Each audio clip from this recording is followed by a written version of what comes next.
já conheciam? Então, agora nós vamos fazer umas atividades relacionadas com essa história, tá bom? Então, vocês vão responder essas perguntas no caderno de português, tá? Quem está fazendo só um caderno para esses dias de aula remota, continua fazendo nesse caderno de aulas remotas. Quem está fazendo em cadernos separados, faz no caderno de português, tá bom?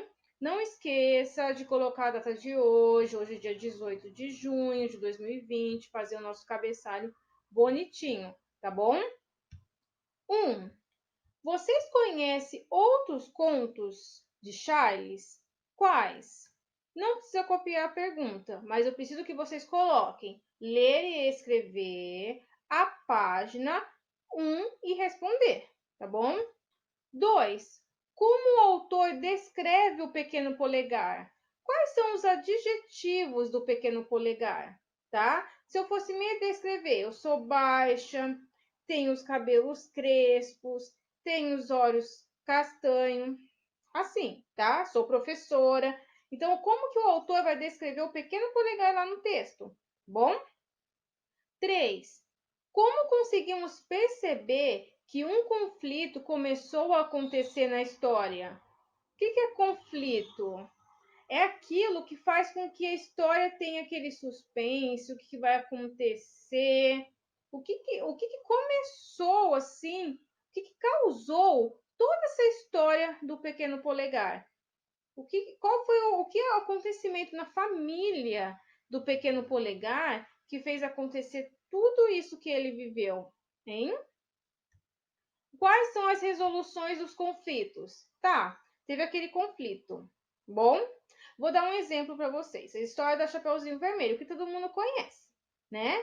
Qual que foi o conflito? A mamãe falou para ela ir levar lá os docinhos para a vovó e a Chapeuzinho Vermelho cortou o caminho e encontrou com o lobo. Então, o fato dela ter cortado o caminho foi o conflito da história. Como que resolveu? Ela chegou lá, né? Percebeu que não, depois de um tempo, percebeu que não era a vovó. Aí o caçador foi lá e ajudou ela, tá? Então isso foi a resolução do conflito da Chapeuzinho Vermelho. Qual que foi a resolução do conflito do Pequeno Polegar? Tá bom? Agora vocês vão ler um trecho da história O Pequeno Polegar e encontrar as palavras que estão escritas incorretas, estão erradas. Então, para facilitar, vocês começam a ler. Encontrou uma palavra errada? Vou dar um exemplo aqui. Mas polegar sempre a gente não escreve com C, a gente escreve com S. Então, vocês vão circular essa palavra.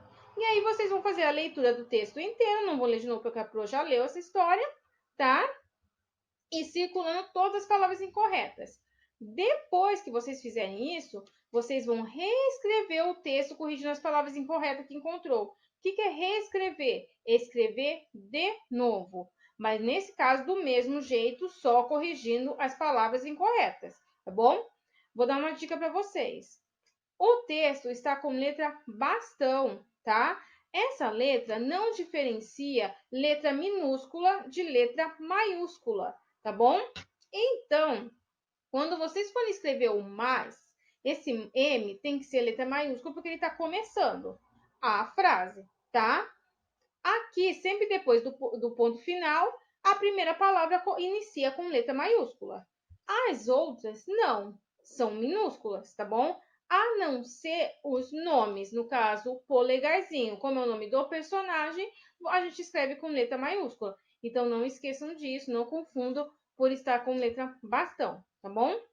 Depois que vocês terminarem de reescrever esse texto, vocês vão vir aqui, né? Depois da página 69 para a página 178. Escreva quais palavras vocês localizaram que estão grafadas de forma incorreta, tá? As correções vocês vão fazer lá em cima. Aqui, vocês escrevem todas as palavras que vocês encontraram que estão erradas, tá bom? A que conclusão podemos chegar sobre a grafia correta das palavras selecionadas? O que vocês perceberam? Quais foram os erros que foram cometidos por essa pessoa que escreveu esse texto? O que provavelmente ela não sabe? Qual regra que ela não sabe usar? São regras que a gente já estudou. tem uma regra que a pessoa que escreveu esse texto errado, ela não sabe usar. Na verdade, é mais de uma regra. Então, é isso que vocês vão escrever lá na conclusão. Está bem? Hoje, nós não teremos atividade da Univesp, nós vamos ter uma atividade de fixação, tá? Porque eu achei interessante essa atividade. E se eu desse também da Univesp, iria ficar muita atividade para vocês fazerem, tá bom?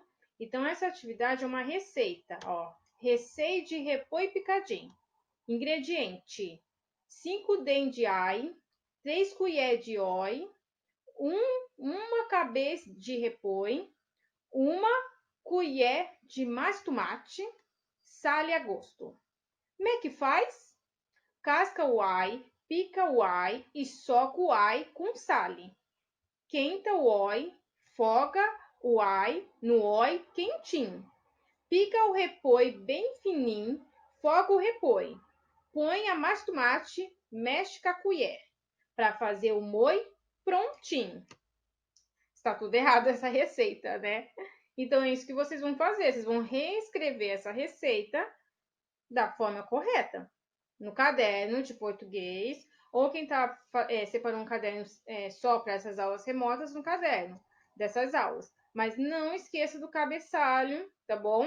Escola Municipal Maria da Cruz Barreto, Ubatuba, 18 de junho de 2020, tá? Então, por exemplo, aqui, receita de repolho picadinho. Receita de repolho picado. Ingrediente. Até a professora leu meio que certo, meio que errado.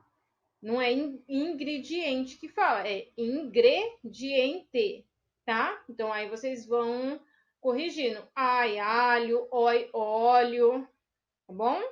Então aí vocês corrigem, tira a foto e manda para a professora. Então essas são as atividades do ler e escrever e uma atividade de fixação. Beijo!